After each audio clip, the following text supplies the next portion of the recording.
King's Karate presents Axe Kick. Axe Kick is one of the 3 kicks required for Blue Belt, and it's pretty easy as far as the concept goes, but the flexibility part is not always as easy. Here's what the Axe Kick looks like.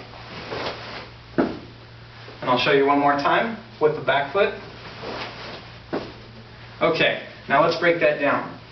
What you want to do is, from a fighting stance, take your back leg, bring it up and hold it up as high as you can, and then bring it down at a slight angle to your opponent.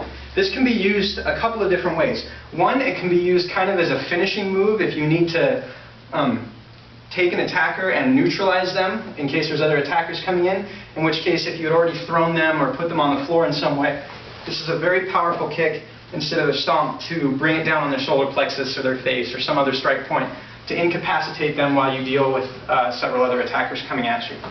The other way that you can use this is if you're in a clash and you're fighting or sparring someone, you can bring this up on their shoulder, or if they're hunched over, on the back of their neck, and it pulls them down. So if you can imagine a person standing right here, hunched over facing me, and I bring this on their neck and bring all of my weight and all of my muscle tension down, it can pull them down to the floor or flip them forward.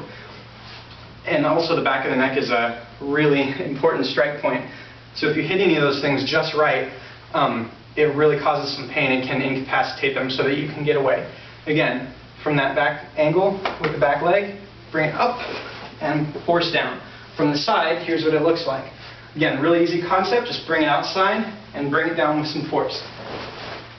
Again, you want to make sure that your guard always stays up. And with this one, it's easy to really throw your foot out and you can end up falling back, but make sure that you have good balance, keep your guard, and bring it up. Last note, when you're being tested on this move, you would never end up kicking right into the floor.